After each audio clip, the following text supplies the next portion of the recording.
Hey everybody, we should be live.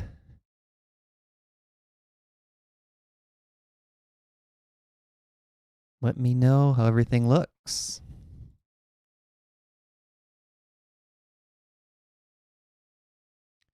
YouTube changed the settings, or not the settings, but like the layout for me. It's kind of cool looking. Welcome, Max. Welcome, Toby. Okay, the thing I can't figure out now is it used to show me while live. Hey, Dennis. Like the number of viewers.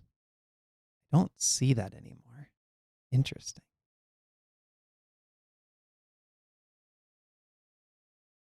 There is a chart. Huh. Oh, there we go. Okay. I found what I was looking for. Okay, so today we are going to have our defense part 2 from our 5-part series. December is defense month, and it's going to carry over to the first weekend in January. So we're going to have a live stream every single weekend in December, and then one in January. One thing to note too, I'm kind of reviving the sign-up list for people that want to view live streams. So keep an eye on your emails, because if you sign up for the live stream sign-up form, then you will get more reminders about live streams. So my plan is maybe the general ChessGoals audience only gets one email when there's a live stream, but then there's a link that says, hey, if you're interested in live streams, click here. And then you'll get additional reminders if you click that link. So if you got an email from me this morning, you're already on that list. But I'll be looking to expand the list to the full audience for people that want to get those extra live stream reminders. Okay, so the reason we're doing defense is because I polled the ChessGoals audience after the middle game planning course was about to be completed. And I said, what sort of courses would you guys like to see next? And surprisingly, 3 people pretty quickly said, I would like a defense course. One of the people said I would like a defense and attack course, or defense and or attack. But 3 people pretty much right away said a defense course would be nice. And it's a course where I think it fills a void where there's not a lot of good content for defense type courses. So that's why we're doing this defense month, and eventually it's going to roll into a defense course. Okay, so today's class, just like all of our other classes, it's going to be very interactive. So feel free to put your questions in the chat at any time. I'll also have prompts for you guys, like questions for the chat, and I would love for you to keep using that chat box so that we can kind of have that interaction throughout the class. Okay, so first question for you guys while we wait for some people to roll in. Who has read Danny Wrench's book, Dark Squares? And if you haven't read it, is it a book that you plan on reading? So Jesse loaned me his copy of Dark Squares. You can see it right behind me next to the lamp. I'm almost done with the book. I think I'm 280 pages complete, and there's about 350 pages. I'm curious who's read the book. Dark Squares by Danny Wrench. At first, I didn't know what to expect, but I watched him on many different podcasts, just kind of talking about his story, talking about the book. And Jesse was really excited about it, and he really liked the book. So he loaned it to me. Oh, wow. Okay. So the first 3 responses have not heard about the book. Okay, so the book is essentially all about Danny's life. And Danny grew up in a religious cult, and he has a very fascinating story about just family dynamics, his path in chess, how he played chess as a youngster. Yeah, I don't want to give away too much, but his life is just, it's on a different level. Like the amount of things that he went throughout his life, and how intertwined it was with his chess progress. And then the part I'm on now, he's getting more and more involved with chess.com, and it talks about how when they first came on the scene, they were taking over ICC. He talks a lot about cheating scandals and like detecting cheaters. And it does talk about Hans Niemann at the end of the book. But it's really a fascinating book. I like it a lot. And I'm more of a nonfiction reader, whereas this is kind of a biography in a way, or autobiography, I guess. But I enjoy it a lot. All right. Next quick question for you guys. Who has the planning course? Have you purchased the planning course, or are you a lifetime member? So we just launched the planning course, and there's an early discount coupon code PLAN, P-L-A-N, for 30% off. Max just purchased it. Awesome. And I think this course is going to be the main recommendation I have for intermediate players who want to learn about strategy. So in the past, my main recommendation was Reassess Your Chess, which I still think is a fantastic book. But this is a course that I want to sort of replace Reassess Your Chess. And then just like all the ChessGoals courses, once you purchase the course, you get lifetime updates for that course, right? So if I add bonus material, quiz questions, things like that, that'll be added to the course that's already there. And we like to keep adding to courses over time. So that'll be the plan. Max has it. Toby has it. Hasn't started. Dennis, lifetime member, has it. Awesome, awesome. Okay, let's jump in to game number 1. We're looking at Petrosian with the white pieces, Spassky with the black pieces. This is from the World Chess Championship. Game number 10, 1966. Okay, so what we're going to talk about today is king safety, king evacuation, and how it relates to defense. But also, one of the things about defense, and we've talked about this before, is even when you're playing defense, you want to look for your chances to pressure your opponent. You want to still play for the initiative when you have the chance. So passive defense is okay for a while, but usually you want to look for ways to play active defense or to counterattack. So this module today, the 4 games we're going to look at today, are all focused on the king. All right, so let's get started. We have kind of this double fianchetto system, early c-pawn. And this is something that I've played a lot from the white side, starting with knight f3, either aiming for a Catalan, or sometimes it transposes to an English or a King's Indian. In this case, we transpose into the King's Indian. So this setup for black with the kingside fianchetto, pawn on d6 against d4, c4, this is a King's Indian defense. And with the pawn on a6, this is called the Pano variation. Now, one thing you'll note, King's Indian defense players typically like to play aggressive and they like to attack. They like to go for a kingside pawn push, right? So sometimes what you'll see in the King's Indian is this pawn comes to e5, this pawn goes to d5, and black will go f5, f4, and attack on the king side. So that's the case here. Spassky wants to attack with the black pieces. Now we see d5 right away.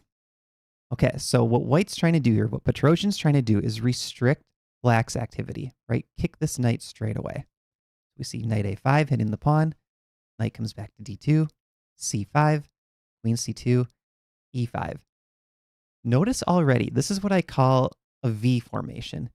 I like playing with this pawn structure for the side that has the V formation. And the reason why, this pawn on d6 is a temporary weakness or a long-term weakness, but it's anchoring the C and the E pawns. So what that means is there's sort of 2 pawn chains forming for black. One points towards the queen side, one points towards the king side. And what black can try to do is push pawns on both flanks to work with the other pawns that are already up there. Now, white can also do the same thing. White could look to play, for example, f4, b4, and try to chip away at the pawns that way, and then eventually get to that weak pawn sitting on d6. So it's a very interesting pawn structure right off the bat, but it shows you that black wants to play aggressive because he's putting 2 pawns on the 5th rank this early in the game. b3, nice solid move, knight g4, e4, and here we see f5. So these last two moves by Spassky, knight g4 followed by f5, they're trying to launch a kingside attack, right? You can see these forces over on the kingside starting to get more aggressive for black, and he wants to open the f file, which will bring his rook into the attack.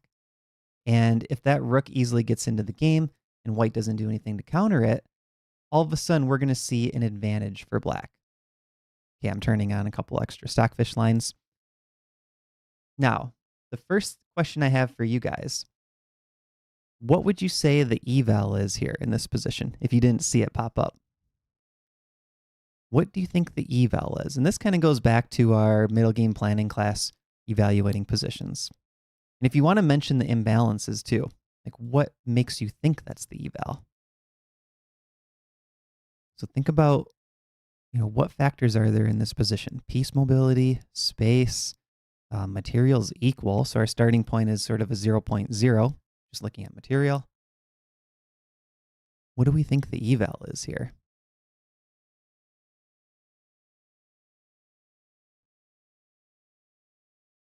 I'm drinking out of the Minnesota Vikings mug today. The season's essentially over, but mathematically, there's like a less than 1% chance we could still make the playoffs. Okay, Dennis is saying 0.2. Luca, welcome. Luca's saying -1. So Luca likes black here, likes that kingside attack. Carlsbad13, great username, is saying +0.5. Max is saying black has the more active and open setup. So Carlsbad is the closest so far. The eval is actually 0.7. So white has an advantage. And I think the reason why, it's a combination of factors.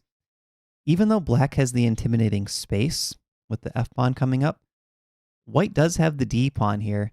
And some of these black pieces are just a little bit shut out of the game, especially this knight on a5. And white's going to be able to potentially play dynamically, open up the middle of the board. And then if white has the more active pieces, they have the advantage. So I think it's kind of the combination of this d-pawn here and the black pieces are a little bit out of play. Okay, so let's see what happens. E takes f5, G takes f5. And if you think in terms of human versus human play, and I kind of wish there was a computer engine or evaluation system that said, oh, based on human versus human play, like maybe train neural networks to evaluate these positions. At the club level, black may have an advantage here, but Stockfish is saying 0.8 or 0.9 for white. But I think that would be very interesting to find positions where there's a difference, because this does look scary for white. Knight to d1. Okay, knight to d1, the idea is it defends e3, where this knight wants to hop, forking these pieces, so that Petrosian can play f3 next. b5, look at Spassky, playing actively on both flanks, trying to put Petrosian on defense. f3, trying to kick out the knight. And now we see another aggressive move by black, pawn to e4. So instead of moving the knight, he pushes a pawn and opens up the attack on a1. But possibly even more important, the bishop wants to come to d4, checking the king and taking advantage of these exposed dark squares. Bishop to b2. So trying to challenge this bishop on g7 on the diagonal, not allowing bishop to d4 to happen without at least having the option to trade it off. He takes f3, bishop takes, these bishops swap, and now the knight lands on this huge outpost sitting on e5. Okay, so now the bishop's attacked, bishop e2. And here we see an interesting move, pawn to f4. Now this move gets a question mark, according to the computer. It opens up the f-file, prepares to maybe bring the knight to g6, and then either to f4 or h4. But I'd like you guys to answer in the chat on a scale of 1 to 10, how dangerous does this look for white? 10 being the most dangerous, 1 being no danger at all for white. Okay, we have a couple comments in the chat.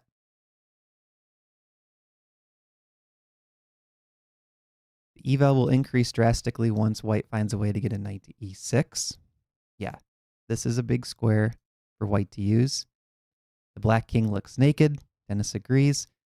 And For danger, you guys are saying 5, 6, 6, 7. Oh, 6, 7 reference. I don't know if we're doing those anymore. 6 from Toby. Okay, so 3 people said 6. That's about what I was thinking. I have in the notes, I would say it's at least a 7 danger for white, so 7 or maybe a little bit higher. But I agree with you guys. So there's some definite danger here because the knight's already on e5, the rook's on the f-file, and the queen and bishop are both ready to come in. So that's 4 potential pieces that are attacking for black. And if you look at white's pieces, they're a little bit congested back here with the knights on d2 and d1, the rook still over on a1. Okay, so now we see g takes f4. This is not the strongest move, and the reason why is because what we're going to see next. Bishop to h3 pokes at the rook. So instead, white should have played rook takes f4 and then take back with the g-pawn. So it swaps the 2 rooks that were active, but this gives white a +2 advantage. So this is very close to winning territory for white had he taken with the rook first. But instead, takes with the g-pawn, bishop h3. Okay, so now this king is starting to feel a little bit vulnerable. Question for you guys in the chat. What is the best move for white? And feel free to take your time on this because this is not an easy answer. Try to find the best move for white. What do we think?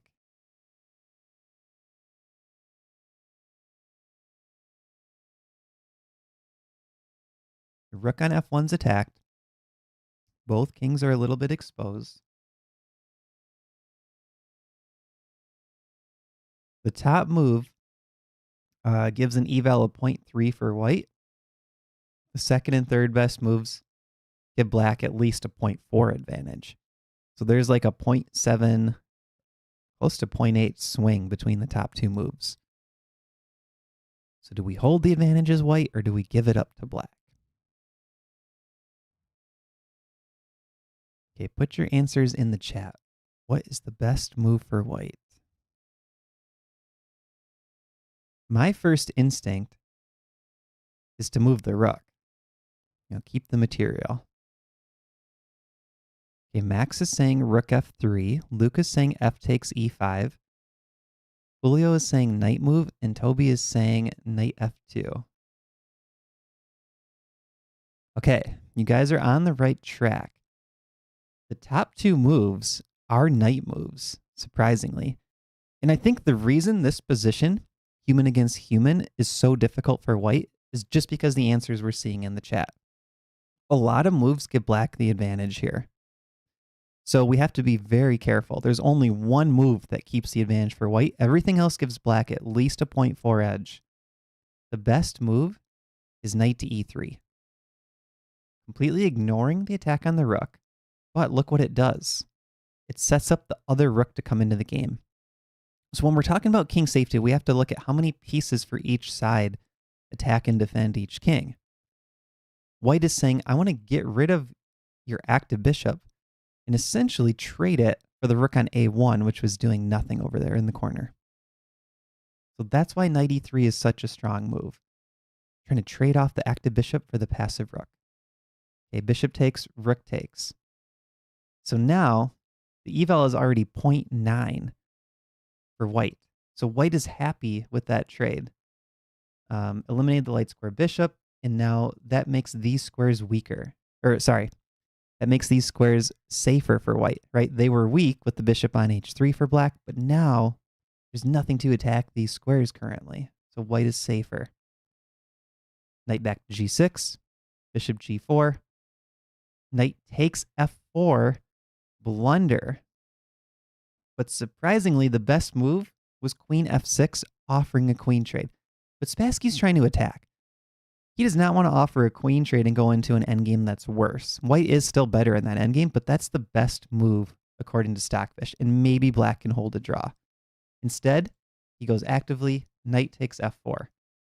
And now Petrosian plays rook takes f4, sacrificing another exchange. So we have 2 minor pieces for 2 rooks. That's 2 exchanges that Spassky is up from the black side. So Spassky is +4 on material. So question for you guys now. What would you say the eval is in this position? Put your answers in the chat. I think we know that white is better, right? But if you think black is better, go ahead, put your answer in the chat because we want to just see what everyone thinks. But white has the more active pieces, and both kings are exposed. So when the kings are exposed, activity is huge. It depends how quickly can those pieces attack the king and defend the king. We've already talked about the rook and knight for black over here. Currently not doing anything. That's 8 points of material. Okay, Julio's saying +2, Dennis +3, Max +3. My stockfish running in the browser is stopped at depth 22. Toby is saying 1.5. Yeah, Carlsbad, that's a valid answer too. Honestly, wouldn't have guessed that white is better here with the material disadvantage. And I think this is something that it takes time as a chess player to fully appreciate how to compare other imbalances to material differences, right? So if one side's +4 on material, it takes a lot of play with all the other imbalances to make that up. But here, the king safety in combination with the piece mobility is what creates that difference. And I think a shortcut here for you guys is because the kings are so open, quick attacks are what matter the most. This knight is already completely shut out of the game. There goes 3 points right there. But then you also have to appreciate that these knights and this bishop coming to e6 right away is almost instantly winning material, right? So you could say bishop e6 check. What is black even going to do, right? Like he's probably giving back this rook in the next move or two. So very quickly you should be able to start to appreciate like, okay, white is at least better here. But now with concrete evaluation, we can figure out how much better. So at depth 22, the eval is 5.5 for white. And essentially that means if we let that depth run to, let's say, 40 or 45, Stockfish is going to essentially find checkmates pretty soon, right? The position is completely over at a plus 5.5. So black has no targets. Black's king is the one in danger. And the position is essentially busted for black. So first move, bishop e6 check, anchoring itself on this strong square. And it's with a tempo. Rook to f7, that is the best move. King to f8 runs into queen h8 check. Queen takes h7. This king is in huge trouble. It's actually very close to checkmate. I'm seeing +10 at low depths. So instead, black blocks with the rook. Rook f7, knight to e4. And look at these knights. This knight wants to come to f5. This knight wants to go to f6 or g5. The rook is pinned. Queen's ready to come to h8. White has all of the pieces attacking. And this is from a position that started defensive. It wasn't that long ago that black had the bishop on h3, hitting our rook on f1, right? So white was able to take a defensive position where his king was in more danger and completely flip it so that it's the black king in danger. And he used material sacrifices to do that. And then again, note, rook and knight over here, not doing anything. Okay, so Spassky goes for some counterplay. Queen h4. Knight takes d6, double attacking the rook. Queen g5 check. Really trying to get active counterplay. This is the only piece for black that can attack. The rook is pinned, and these pieces are out of the game. King h1. Rook to a7. Queen takes e3, bishop takes f7 just leads to a forced mate. So taking the knight doesn't help black. Instead, rook a7, trying to defend. Bishop takes, rook takes. Now, question for you guys in the chat. There is one winning move for white here. What's the winning move? Can you put your answer in the chat? There's one winning move. There's one move where white has a clear advantage. And then after that, black gets the advantage if it's moves 3 or down. House of Gao, welcome. Queen h8 check. Luca is saying queen h8, queen takes, king takes, knight takes f7. Dennis, queen h8 check. Jonah, queen h8 check. That is correct. Brilliant finish. Queen to h8 check. And black resigns. After king takes h8, knight takes f7. There's a fork, and the knight's going to come back to win the queen. White will in that position be up a knight and a pawn, and the pawn's a passed pawn. Game's completely over.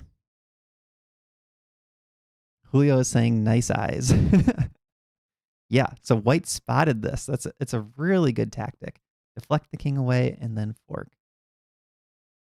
All right, so to summarize the game, this is the ultimate lesson, I think, in defense, because Petrosian, playing the white pieces, didn't just hold on. He proactively removed the attacking pieces. So if I were to put a one-sentence summary on this game for what we could take away from it, this is what I would say. King safety can be worth more than material. And I think if we look at imbalances in general, material tends to be number one, or at least it should be our starting point to evaluate a position. I think the second most important thing might be king safety. You know, unless there's big discrepancies in piece mobility, pawn structure, whatever, usually king safety is number two, at least at the club level, because a king that's exposed tends to cause tactical problems for that side, right? So it's sort of like turnovers in football, in the NFL, right? If your team is turning over the ball too much, that just tends to cause problems.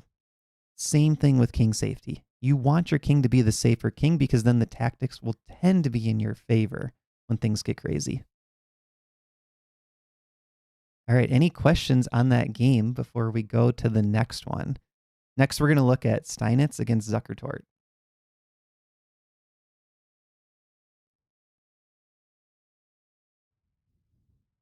I really like that just imbalance of material versus king safety, because it's something that we've been talking about a lot in multiple courses, multiple classes, looking at those other imbalances, not just focusing on material. And in terms of takeaways, I just spilled my drink a little bit.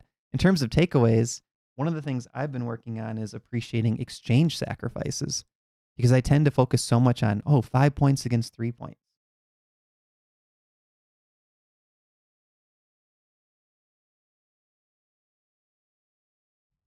All right, so now let's go to the next game. I don't see any questions. We have Steinitz against Zukertort, played in 1872. In the main lesson, so the drink was like coming over the rim on that. So the main lesson in this game is your king is safe anywhere on the board as long as your opponent cannot break through in the center. Okay, so that's what we're going to focus on here. So we get e4, e5, knight c3, knight c6, pawn to f4, e takes f, d4. So this is called the Vienna game, Steinitz Gambit. And appropriately, Steinitz is playing the white pieces. In this position, though, black does have a small stockfish advantage. So with best play, black is the one with an edge. And that's because after queen to h4 check, there's only one good move for white, king to e2. Okay, question for you guys. Steinitz moves his king up a square on move number 5. Would you be afraid to play this? And why? So put your answers in the chat. Would you be afraid to play this opening? And why? And the reason I like these general chat questions is because it gives us a feel for what other players think. You know, as chess players, we kind of have our own intuition, our own thoughts just ingrained in our minds. And we don't always talk about that with other chess players, like, what do you think about this position? Oh, you like this position? I would find it, uncomfortable, whatever. And talking through why, it can help us expand our knowledge in different positions. Carlsbad is saying it's the delayed Bong Cloud. I would never play this while sober. So the Bong Cloud is where you move your king up to e2 right away. Red 1CR is saying, yeah, lose castling rights. Toby says castling feels safer. Dennis, I don't like giving up castling. Max, king is exposed too early in the game. Can't castle out of the opening. Unfamiliar prep, Julio. Okay, so everyone is essentially saying they wouldn't play this as white. And I think in general, that's probably the correct answer. Just because in this position, black does have an advantage. The king is in some danger. But this is going to help us appreciate some different imbalances still. So yes, our king is in more danger. But look at what we have going on in the center. Look at how this bishop's already open. This knight's out. This knight's coming out with the tempo on the queen. Right? So white's getting a lot in return for having that king sitting on e2. Pawn to d5. So black sees the king in the center and decides, let's start to throw our pieces at it. Let's try to attack. Hitting the e-pawn, threatening bishop g4 check. Steinitz captures. Bishop g4 check. Blocks with the knight. And now we see queenside castle by Zukertort. King in the center and sitting on an open file. But look what's happening here. Black is sacrificing the knight on c6 for the attack. So this hands the advantage to white with best play, right? So Stockfish is saying 0.8 for white now. But it's also dangerous for the white king. So Steinitz captures. So now we're clearly on defense mode as white. Bishop to c5, utilizing this pin along the d file against the queen. Threatening probably rook takes d4 next. Keep in mind this knight is also pinned to the king. C takes b7, king b8. Now let's flip the board for a second because we're talking about king safety. This pawn on b7 is essentially acting like a black pawn, right? That pawn is giving the king on b8 protection. It would be better if it were a black pawn for black because there's no danger of back rank mate, but these two squares aren't easily accessible for white. So right now that pawn is doing a pretty good job helping defend the black king. If you look at the white king, very exposed right now. Okay, so black's going to try to look to attack the white king. Knight to b5, defending this pawn. And it's important to note that this is also opening up some attacking possibilities. The knight's eyeing these two pawns close to the black king. Bishop takes f4, puts another attacker on c7. Knight f6, ready to bring in the last piece. The last two pieces are coming in for black. And now we see king to d3. And I give this move an interesting mark. The reason why it's an interesting and not an exclam is because white is giving up the advantage, giving a slight edge to black with this move. But it's very interesting because in practical play, he's taking a defensive position and he's playing for the initiative using the king, right? So when you're playing defense, you don't want to always just sit back and play passively. That's what Steinitz is doing here. He's saying, I don't want to play passively. I want to use my king to get out of danger, to run out of danger, and to create some threats in the process. So now knight takes h4 is already threatened, and the king helps defend d4. Queen h5, renewing this threat of bishop takes d4. King c3, another king move, and the queen helps defend the d pawn now. Right, so this king is actually getting safer by running up and over to the b file. This is crazy. The king is getting safer by running up the board. And the way you can figure out if the king is getting safer is count the attackers and the defenders that can get at the king. So when the king was on e2, that open file caused huge problems. Now the king's kind of getting out of the way from the rooks. This knight could still check him, but he wants to come to b3 coming up. And white has pawns around the king. The knight's over there. The bishop could maybe help out. So the king's actually gaining defenders and getting away from a couple attackers. Bishop takes d4 check, getting ready to swing the queen over. Knight takes, queen c5 check, king b3. Now, question for you guys in the chat. No, this is not Bullet. This is a game from 1872. So it's like Carlsbad said, 19th century chess is wild. Question for the chat. Look at the white king on b3. So he's in danger. What would you say? So I know you probably know what the answer is, but would you say the king is safer on e1 or b3? So what does your intuition tell you? Is the king safer on e1 or b3? Dennis is saying b3.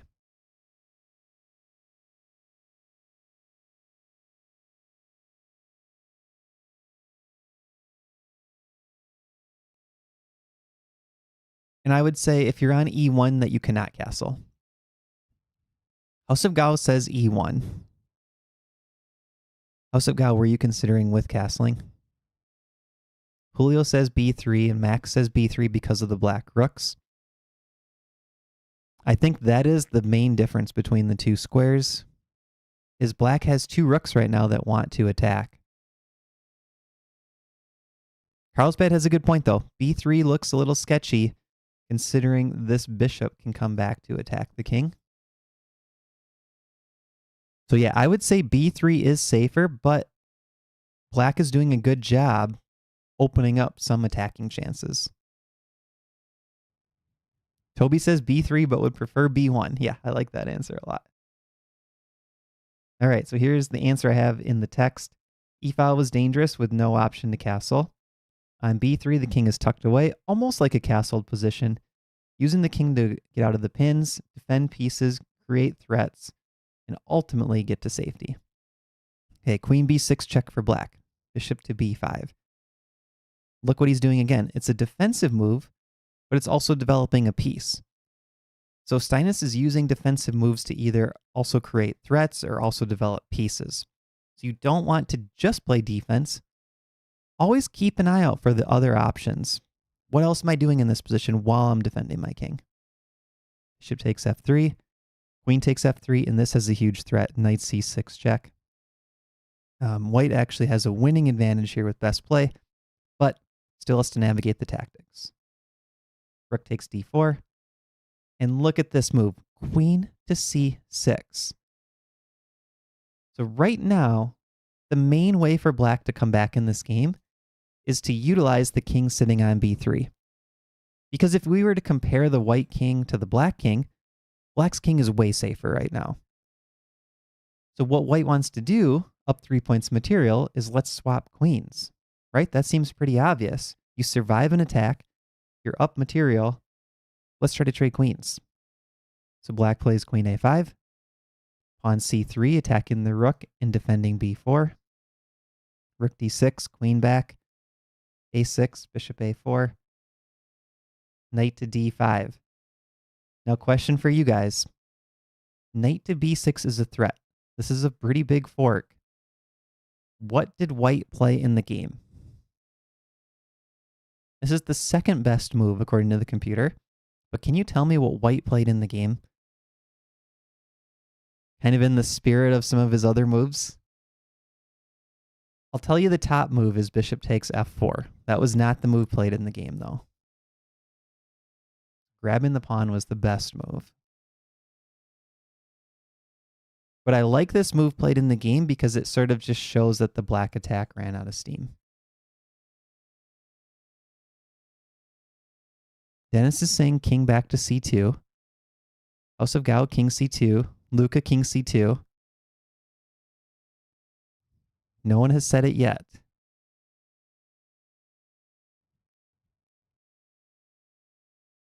I feel like this move is very difficult to find. But you're on the right track. Carlsbad says a3 and king a2. Close. The answer is king to a3 was played in the game. And if knight to b4 is played, sorry, knight to b6, queen to b4 is the intended response. So king to a3, just trying to dodge the attacking options for black. That king went from e1 to e2, found its way all the way over. Was it d3, c3, b3, a3? No castling for white, but he's using the king to focus on king safety. One material along the way, and now he's trying to get to this safe position where he can try to trade off pieces, eliminate attackers. King a3. So g5 played, and now pawn to b4. So he just moved the king out of the way, using this pawn to help eliminate these attackers. Queen b6, queen d4, and now this is a queen trade that really black cannot refuse anymore. If you play, for example, queen takes b7, boom, rook in the corner. So black has to trade queens now. So this king a3 move set up b4, which forced queen b6, which led to queen d4, which forces a queen trade. King a3 forced that queen trade, essentially. That's crazy. Queen takes d4. C takes d4. We're on move 24, and this game goes to move 52. So we're going to stop the game here. But Steinitz goes on to convert this endgame pretty easily. And I think what he taught us in this game is that castling is only one way to make sure the king is safe. So question for you guys.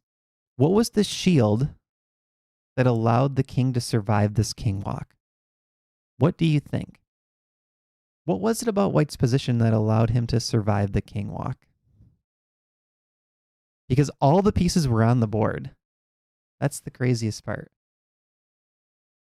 Right? When king e2 was first played, everything is on the board, essentially. Luca is saying counterplay and activating pieces.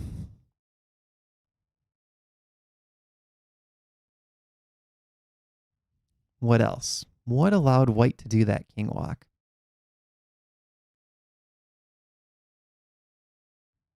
Yeah, Red One CR is saying control of the center.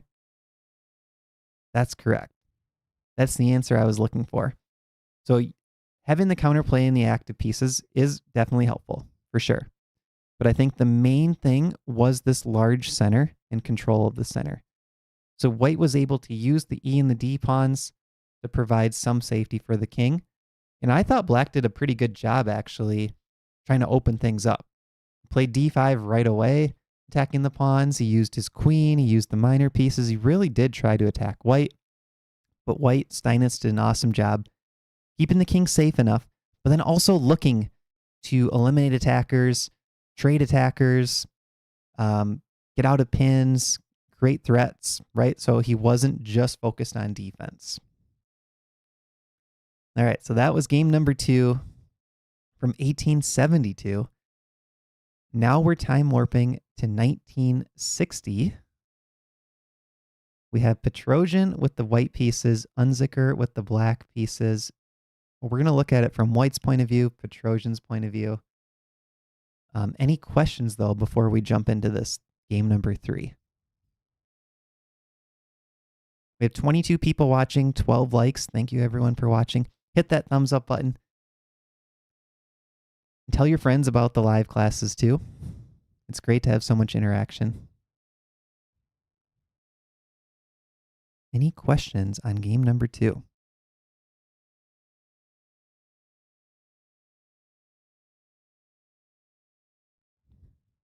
All right, let's jump into game number 3. So game number 3, the theme is sometimes the king must move to the other side of the board to make room for the attack. So we're going to actually jump ahead 28 moves. But I'm going to go through them just so that you can kind of see what happens. But we're going to get to the position where white wants to generate an attack. So we get kind of this exchange Slav structure. C pawns are gone for both sides, open C file. But you can see that white has control of the C file. Queen's sitting on C2 early. Two trades happen. White's able to get the rooks on the C file first. This is a really comfortable position for white. It feels pretty low risk. Okay, here we are. Move 28. So the eval's around plus 1.3. White has a big advantage here. White has full control of the C file. But black right now is managing to defend everything. And these positions can be difficult to win, right? As white, you feel you're winning. You feel you should be able to win this game. But black is just defending all the threats. There's really no entry points on the C file. This bishop is doing an awesome job for black. The C8 square is defended. The A pawn is protected twice. So it's very difficult to figure out as white, how do we break through in this position? So question for you guys in the chat. What do you look to do as white here? How can white try to turn this 1.3 advantage into a win? This is something that we've talked about in some other classes too. The one I'm thinking of in particular is on converting the advantage. When we talked about converting the advantage, yep, Dennis has it in the chat. We use this principle of two weaknesses. So what we want to do is have the queen side as one weakness, and then the king side as another weakness, and be able to play off of them. Attack on both flanks. So Dennis said create second weakness. Toby said look for a pawn break somewhere. Max said try to make an exchange to open things up. Julio said involve the knight or shift over to the king side. Carlsbad said knight c5 could be a nice outpost for the knight. And if bishop takes, pawn takes, we get a passed pawn. Yep, these are all good answers. But what we're going to see, and this is really interesting, is how to make this kingside attack work. Because it's really not clear. There's no weaknesses for black right now on the king side. White doesn't have any pieces over on the king side ready to attack. And if the pieces leave the queen side for white, maybe black gains control of the c file. So let's see what happens. King f1, king f8, pawn h4, pawn h5. Rook 1 to c2.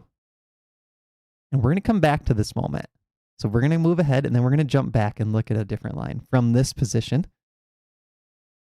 King g7. Okay, question now for you guys. Petrosian would like to kingside attack. How does he go about doing it? Put your answers in the chat. How do we get this kingside attack rolling? Because right now it's not clear. Compare the bishop to the knight. This bishop is actually pointing kingside.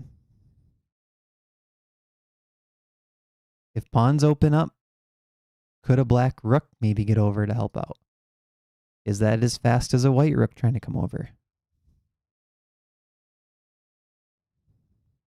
Okay, Luca is saying reposition the queen.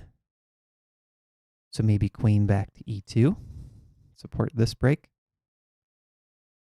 Julio is saying reroute the knight over to the king side. So find a path for this knight to come attack. House of Gao is saying queen e2, followed by pawn to g4. Okay, there's another factor in this position that no one has mentioned yet. Think of the theme for today's class. What else could white do? In preparation for this attack.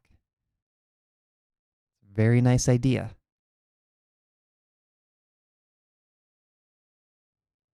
Lucas saying king g2. Toby's saying attack with the king.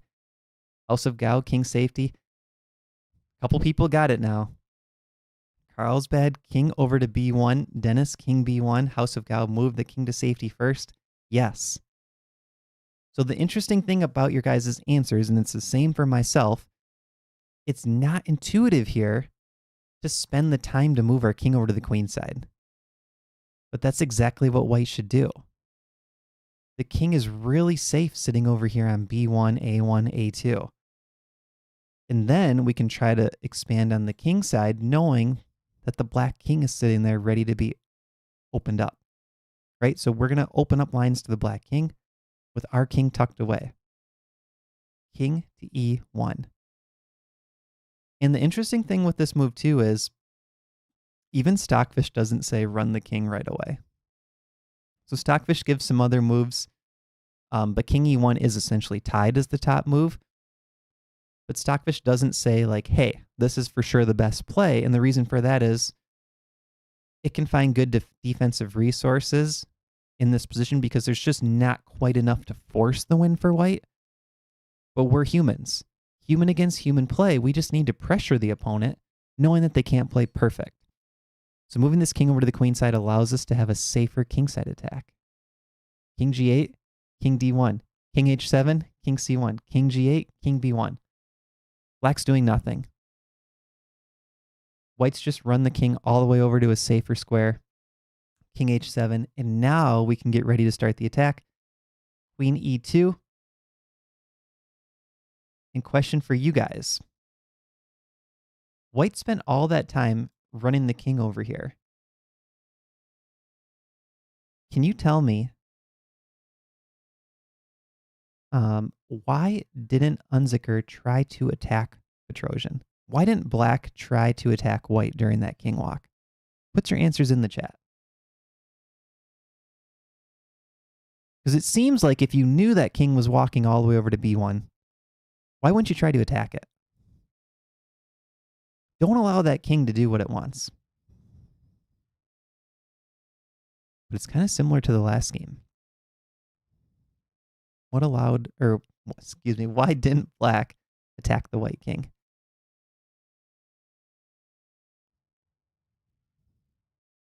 House of Gao was saying, I think that's the purpose of rook 1 to c2 earlier, create a shelter for the king, sneak out.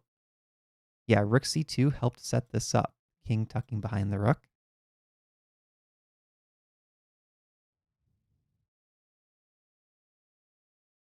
And Carlsbad was asking, did the engine see this plan? So the engine is just saying with best defense still black is holding. Right, so the engine gives you a numeric score, but as soon as it goes deep enough, if it can find a draw with best play, that eval is going to converge to 0.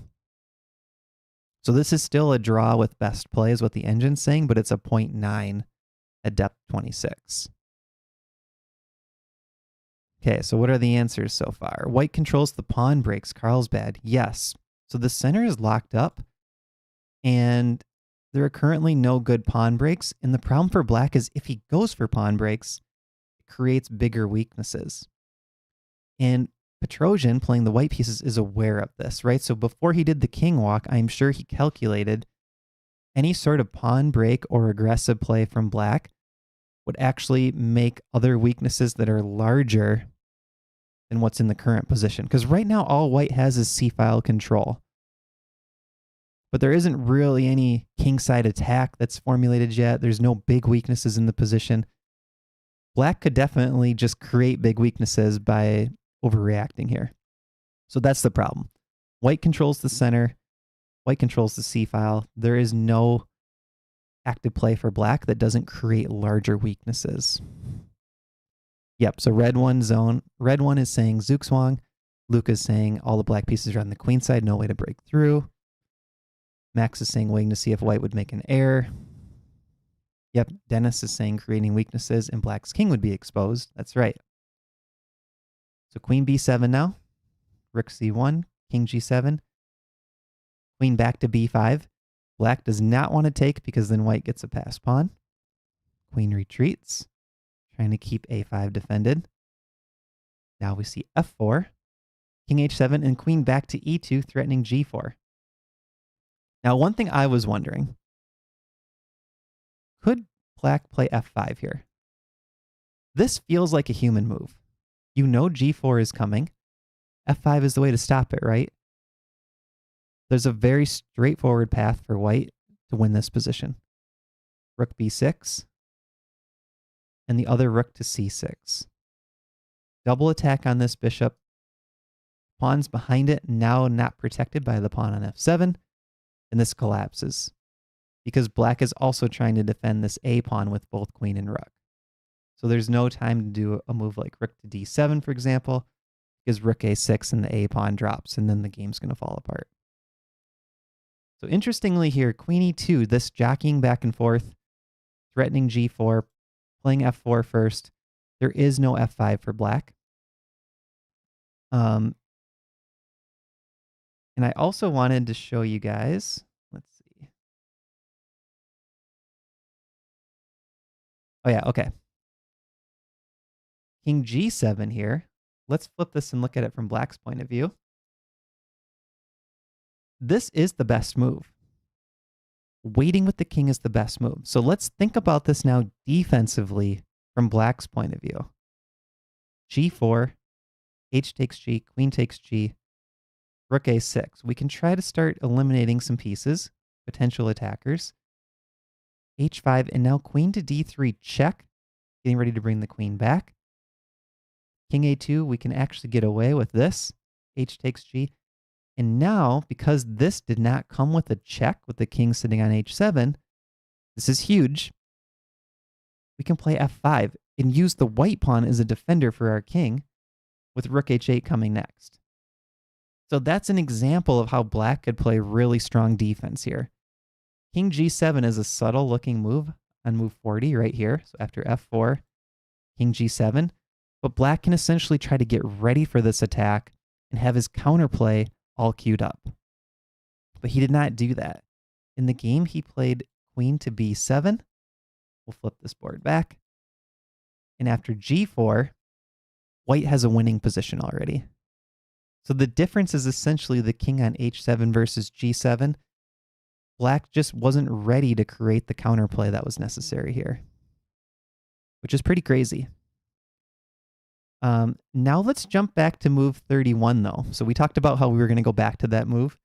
And let's look at what happened if white had played queen e2 right away, going for this g4 plan, with the white king back over on the king side. So let's see what could have happened. All right, so we'll go back to this position. Look at queen to e2. King g7, let's say g4. Takes, takes. Let's give black this same counterplay idea. Rook a6. Takes, takes. This comes with a check. King g1. Rook h8, getting that rook active. And now let's say white tries to bring the knight over to help. Black could play b3. Sacrificing the pawn. Queen b6, hitting the knight. Put white on the defensive. A move like bishop e7. Double attack this pawn. And you can see very quickly, rook takes h4 coming. Black's actually better here, if not winning already. Now, I didn't play perfect play for white, but this just shows potentially what could happen if white keeps the king on the king side and goes for this play. Right? Black has a lot of resources, and they can actively look for counterplay. And sometimes you might make your position worse or losing when you had full control of everything originally. So that's why it was so valuable to move the king all the way over to the queen side. All right, back to the game. f4. Queen b7 played. Pawn g4. H takes g, queen takes g, queen e7. Now we see h5, threatening h takes g, which comes with a check. It's going to come way too quickly for black. Queen f6. King runs out to a2, so there's no queen f5, forking queen and king. Black would love to remove the white queen, which would make his own king safer. King g7, h takes, queen takes, queen h8. No queen trade for you. I'm going to attack the rook on d8 instead. Bishop e7, queen f2, threatening rook to g1. So notice how white has full control of the c-file. King is completely safe. Center's locked up. And now it's the black king safety that's the factor. Right? This is the main factor in the position. That black king is getting attacked. King f8, knight d2, rook b7, and white goes on to win this one in just a few moves. Gets the queen active. Brings the knight into that outpost that was discussed earlier. King back to a2, and black resigns. So this is losing tactically. Knight to d7 check is a huge threat here, just winning the rook. And there's no good moves for black. Queen's also attacked. So In the course, eventually, we will have the PGN file for this game if you want to play through the endgame. But essentially, here's what we looked at. We saw Petrosian proving that castling isn't always a permanent decision, right? So Petrosian, from the white side, castled king side, but sometimes you have to uncastle and run your king to the other side of the board to win the game, right? So Petrosian's king was never attacked, but this is still relevant in terms of king safety and defense because he proactively moved his king all the way over to the queen side so that he couldn't be attacked. And then also he was focused on the black king safety, and black didn't do the best job using some of the principles we've been discussing. Black should have put the king on g7, looked for that real quick counterplay, but instead he was forced to have h takes g coming with a check and just didn't quite have enough time to fight back in that position.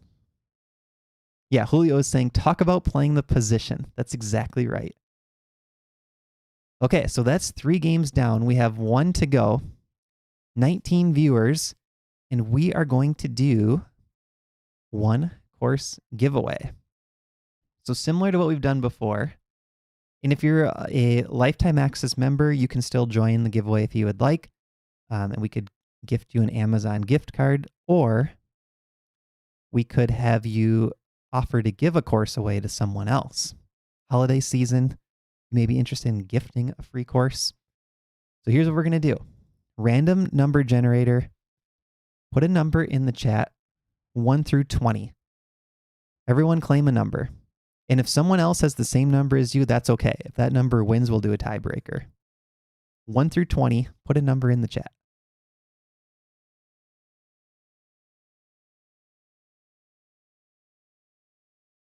Usually someone puts a number that's outside the range. So far, everyone's following the rules. 4, 14, 19, 17, 15, 19, 5, 19, 9, 4, 2. 3 19s. What makes 19 such a lucky number?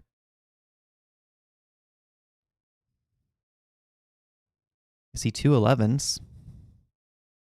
Oh, A Boy's Life. A Boy's Life, I think, has won 2 courses already. Waldez deleted their guess and put a new one. Okay, that's fine. Dennis is revising his guess to 3. Okay, everyone was afraid of 19. So now Carlsbad is left with a 19. Everyone have their guess in? Nitish, are you just joining? Put a number in the chat, 1 through 20. We're doing a free course giveaway. Oh, Boy's Life has only won 1 course. Okay, I was thinking you had won 2. Waldez had to get off 19. Too many 19s.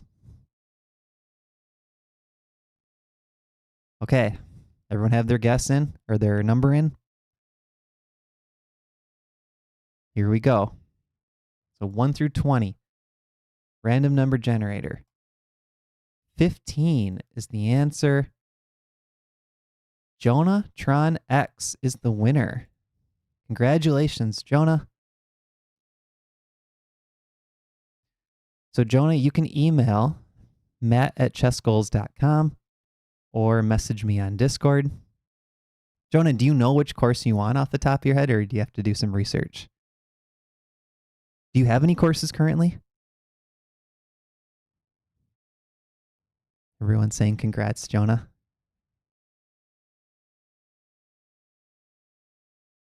Congrats, young Jonah. Oh, Spider. Spider didn't even put an answer in. Spider, why didn't you guess? Oh, you did. You put a 2 in there. Sorry, I missed it. Okay, Jonah's going to do some research. If you need any help, Jonah, email me or message me on Discord. I can help you pick a course too. All right, now we are going to a very modern game compared to the other 3. Michael Adams against Alexei Shirov, 1995. A fresh game, only 30 years ago. And what we're going to see in this one is that when the queens come off, the kings can become a fighting piece. Right? So when queens are on the board, it's a little bit more dangerous for a king to come out into the game. And we're sort of all taught this as beginners. We're going to see a great example among super GMs of how the kings can come into the game when the queens are off the board. Start with e4, g6, modern defense. We have a pretty new ChessGoals course on the modern defense from the black point of view. Shirov, famous for the book Fire on the Board, loves to attack. He's playing the black pieces. The modern is an aggressive opening. Usually white wants a fighting dynamic game. And this is going to transpose into what's called the Pert's defense. This is when the knight comes out to f6, then usually it's not a modern defense anymore. And the Perk defense or the Peart's defense, this is something that I played in high school quite a bit. Dennis may remember this as a high school coach. The Peart's is something where I think black gets a lot of dynamic play and can look to counter white's big center, look to counter the attack, and play aggressively right off the bat. Now what we're going to do, we're on move 5. We're going to fast forward a little bit to move number 16 and get to the more interesting position in terms of king safety and defense. Okay, so we get this dynamic with the doubled pawns. Queen takes e3 check, f takes e3. Okay. So, oh, that was a mistake. Question for you guys. After queen takes e3, f takes e3. Queens are off the board. How does this change our evaluation of king safety? Put your answers in the chat. So now that the queens are off the board, how does that change the evaluation of king safety?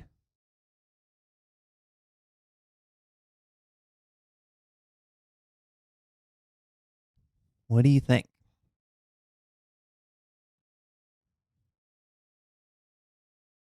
Queens on the board. You have to think about the big attackers, right? They control a lot of squares. Dennis is saying reduces the value of king safety. Waldez is saying kings are safer, could be more active. Lucas saying less important in the endgame. Carlsbad says less important, king activity is gradually more important, but still plenty of material to checkmate. Julio says kings are not as easily threatened. Kenan should take an active role, and Toby's saying having an open king is less of a concern with the queens off. Yes, all that is correct. So I think you still want to be aware of king safety, right? There's still tactics in the air. You're less likely, though, to get checkmated. It's not always the case. There are mating nets, and we're going to see that in this game. So don't let your guard down completely. It's not that king safety is gone. It's not a non-factor. It's still a factor, but it's just much less likely to come into play, especially in terms of checkmates. You still want to be aware of it. And we're going to see Shirov, author of Fire on the Board, get burned in this one due to king safety. Pawn to b4. Knight e4, rook f5, knight d2, rook d5, bishop c4, rook e5. Question for you guys. Black is threatening rook takes e3 check. Puts your answers in the chat. What do you play here? Max is saying the most dangerous piece is out of the way. Yes, the queen's off the board. A lot less danger for the kings. Can't remember if I read Toby's having an open king is less of a concern with the queens off. Yes. Julio, king e2. Waldez, king e2. Carlsbad, king e2. Jonah, king e2. Dennis, king e2. Toby, king e2.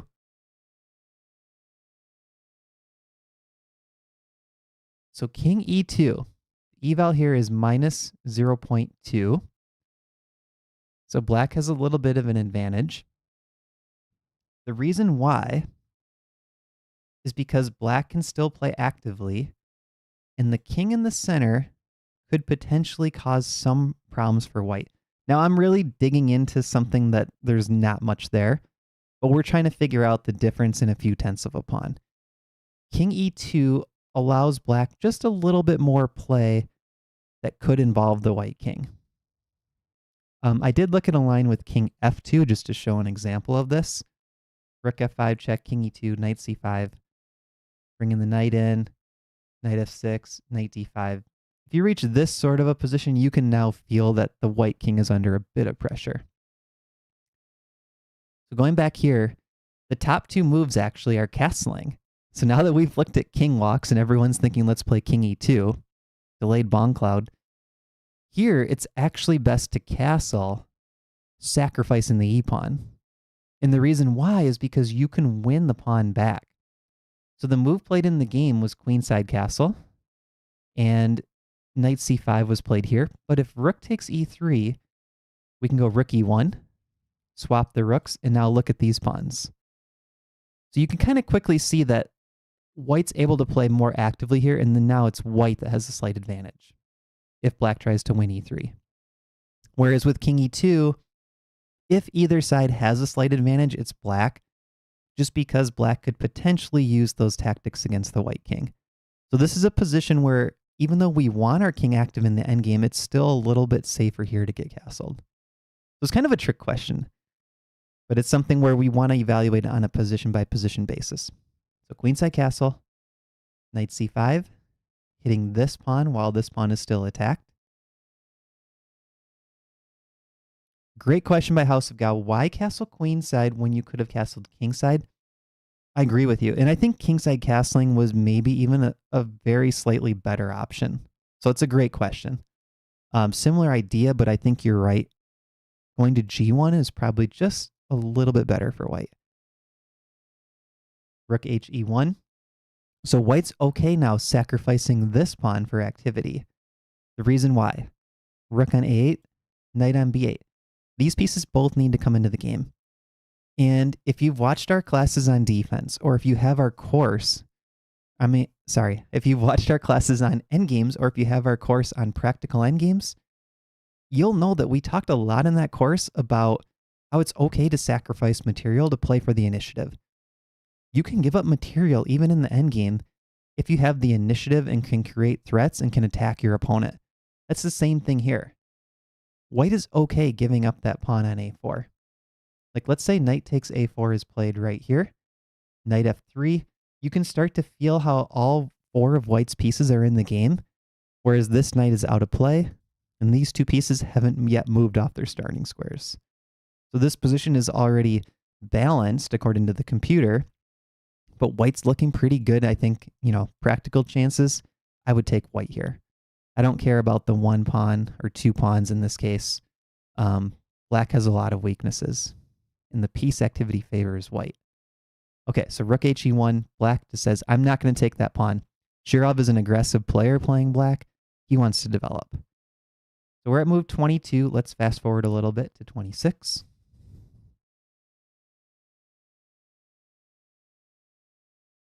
Black just played b3, looking to play aggressively. Question for you guys, and this move is critical. What should white play in this position? There is only one good move for white that holds a small advantage. Everything else gives black a clear advantage.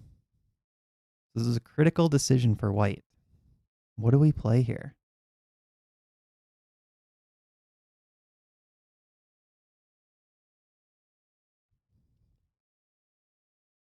Julio is saying bishop to h3. Spider is saying yeesh. The pressure, Spider. Bishop h3, bishop h3. Okay, we have three bishop h3s.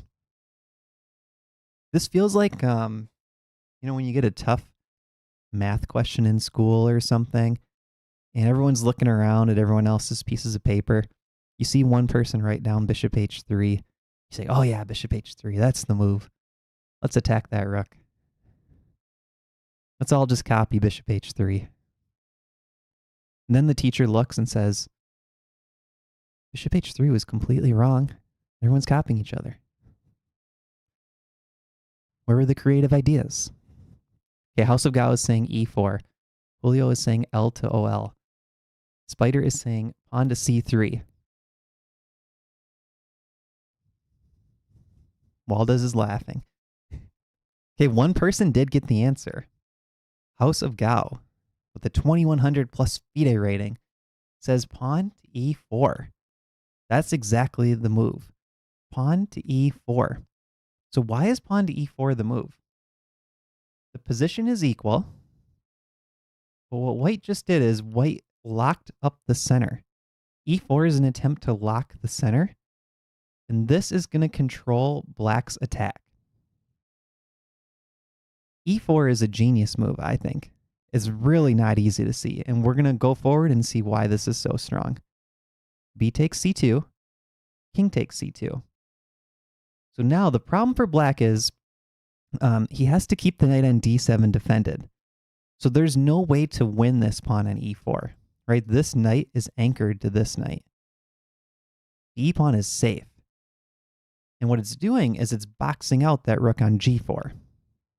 So what we're going to see here is black has 4 pieces, 2 knights, 2 rooks. White's going to create a scenario where the black rooks cannot attack white's king. And if the black rooks cannot attack white's king, the 2 knights alone don't really pose any threats. Rook F8, bishop G2. Right, so this rook doesn't have any good entry points. Defended, defended, defended. This rook is stuck on G4. It has no safe squares at all. This cannot be captured because that knight drops in the end. So the black rooks don't have any play. Black is still up 1 pawn, but it's an extremely ugly, doubled, isolated pawn. So really, in terms of material, that's not worth much. Probably a little less than half a pawn for black, but white's up 0.4 here. And that's due to king safety, which is what we're going to see, and activity. A5, B3, knight B8, rook D2, knight back to A6. Now this is a mistake. I see why Shirov probably played it. Knight to B4 is very tempting looking. Let's get that knight active on B4. Then maybe we can bring the other knight in to C5. Get both knights attacking, right? The problem is white can sort of ignore knight to B4 check, ignore this knight coming to the outpost square, and run the king up and use the king to help attack. And I don't know if Shirov saw this coming or not, or if he just figured let's keep the knights active in general. But this is a really nice idea by Adams, who's playing white. Knight takes E5, knight B4 check, king C3, and if you check with Stockfish, already this position is winning for white with best play. Material is now equal. There's not a lot going on in the board in the sense that it doesn't feel like black is collapsing yet, but this is already winning for white with best play. Rook G5, knight back to F3, rook G4. Now the best move, according to the computer, is knight to D4. That knight's got some really nice squares that he's looking at, especially E6. Also putting a little pressure here, but that pawn's well defended. But instead, rook to D4, knight A2 check. And now, instead of moving the king backwards, he plays king to C4. Question for you guys in the chat. Put your answers in the chat box. Why is Adams comfortable putting his king on C4?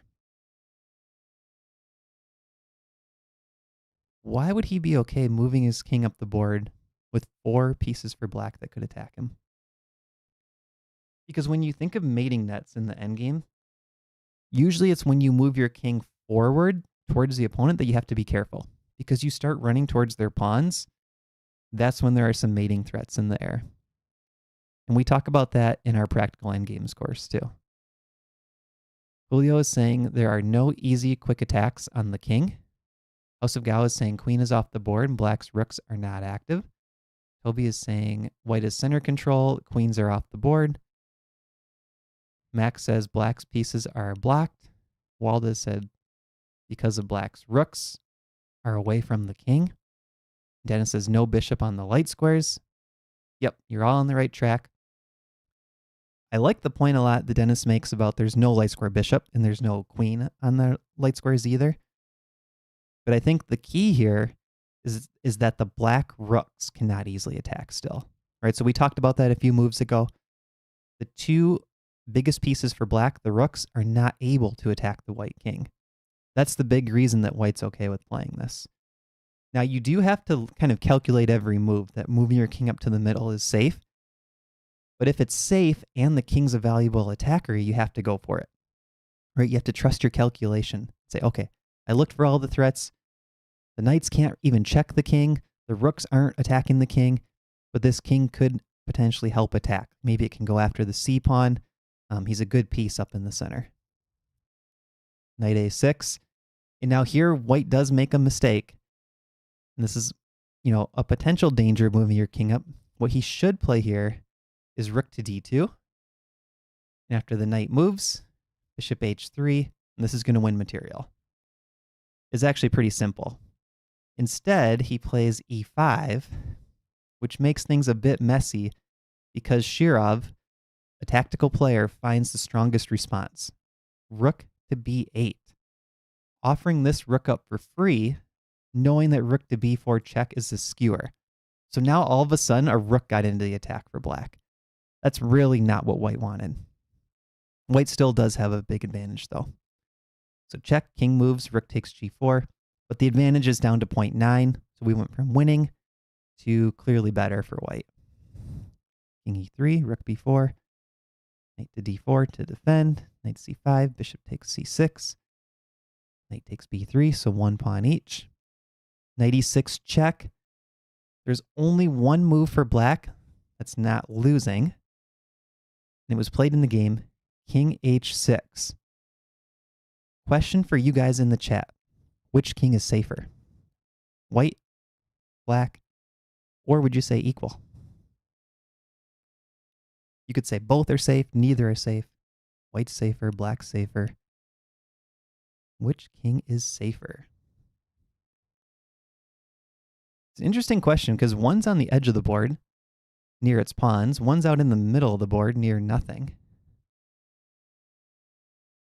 Dennis is saying black king is safer.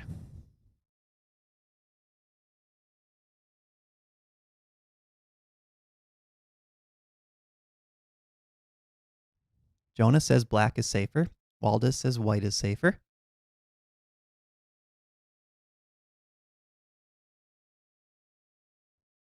Some people are still thinking. One thing to think about in terms of king safety.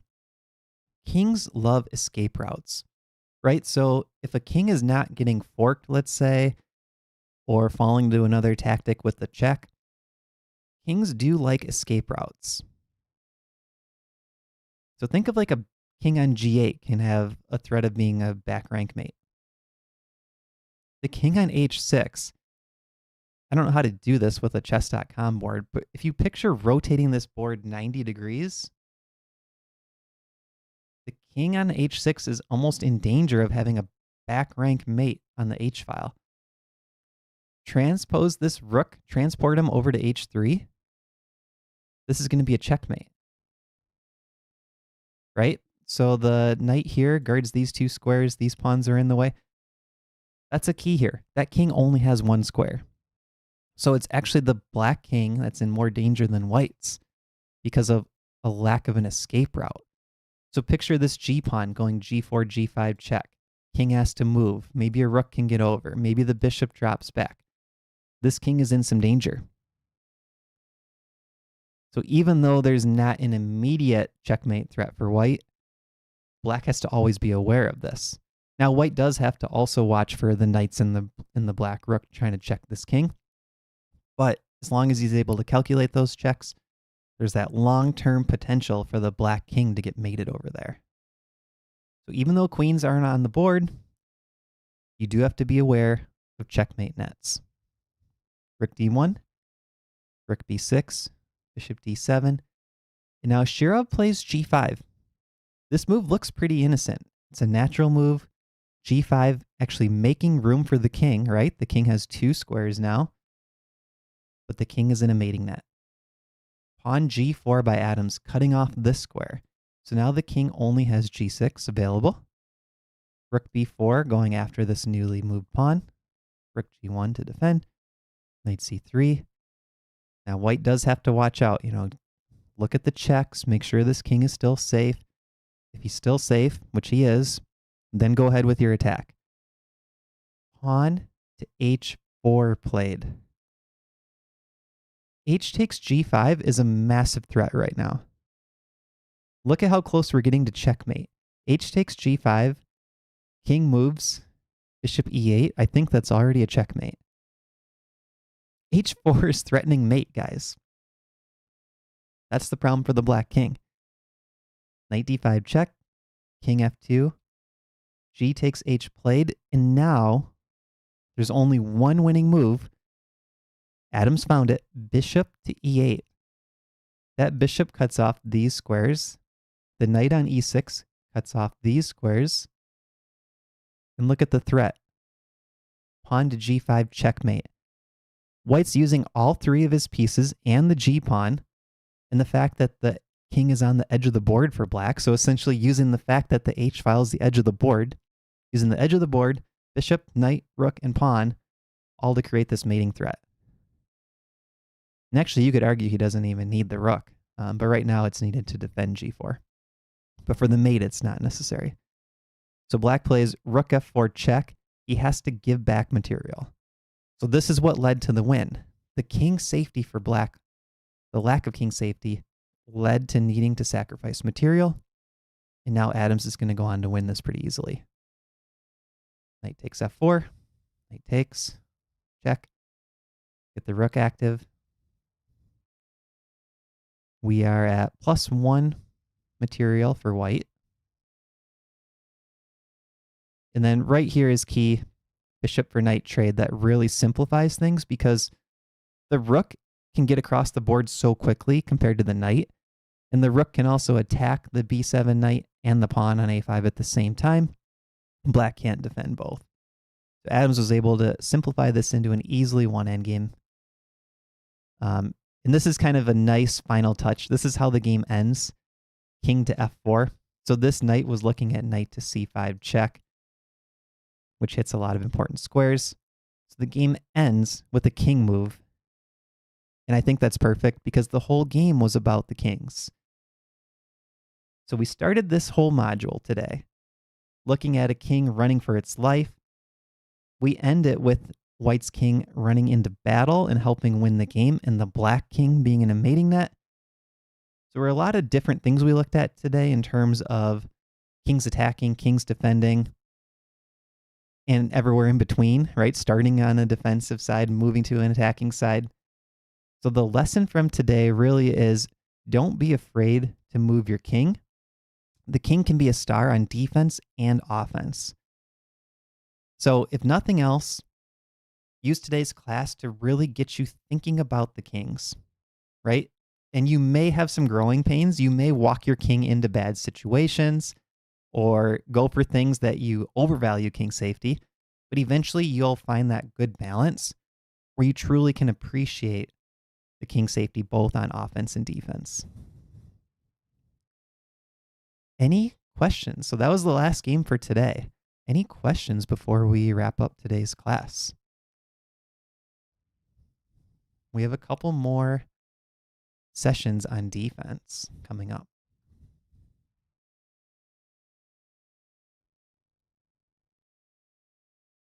Any questions before we wrap up? Max is saying, how do you find these games? I just do a lot of searching, and I reject a lot of games if I don't feel they're good examples.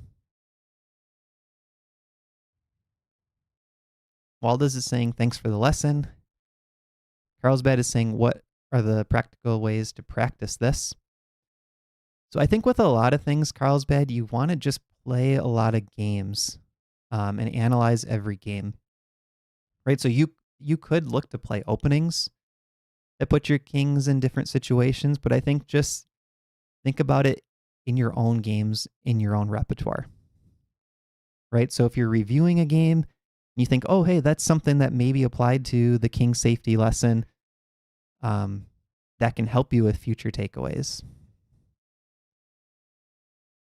I'm a big proponent of practicing things in games just because if your practice is too honed in on one thing, it's harder to be aware of what else is going on in the board.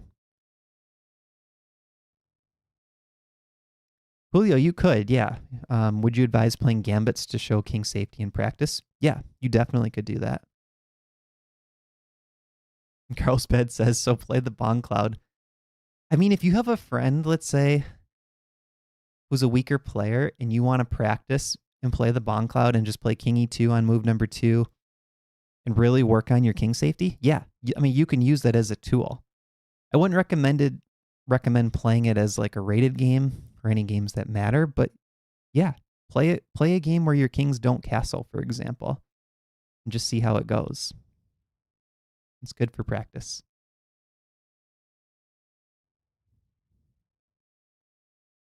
Spider is saying good stuff as always. Glad I caught it live. YouTube wasn't letting me know when you were live for some reason. So last week I made a little mistake and I didn't set it to public. So you had to have the link, but this time it was set to public at least. Thanks, Samir, for watching. Yeah, Red One CR says there was a problem last week. Huh. I don't know if it's anything I have to do on my end for the reminder. Maybe it's a YouTube bug. But if anyone knows or has ideas, let me know. Also, I think I mentioned this, or I did mention this earlier. We have a Google form sign up link now for live stream classes.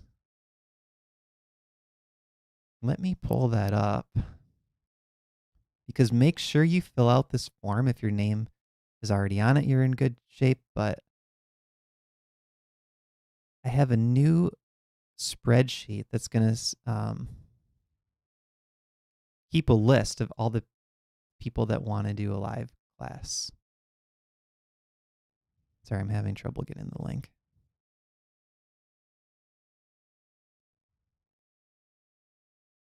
Let's see. Drive.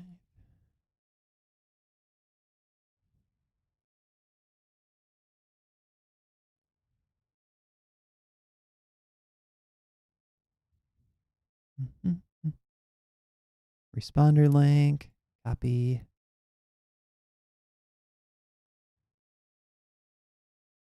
And I should put that in the description too.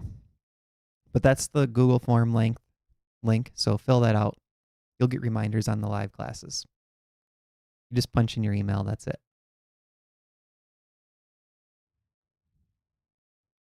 All right, I think we will wrap up there. Let's see. Next week, we are also going to have a live class. It'll be on the 20th, Saturday. But look for that one to be earlier. We're gonna target probably 8 a.m. instead of 10 a.m. So next week, Saturday, most likely 2 hours earlier than today. All right. Thank you, everyone, for watching. Stay tuned to your emails and Discord. Make sure you get the time. Yeah, stay warm, everybody, if you're in a cold climate. Thanks, and have a good rest of your day.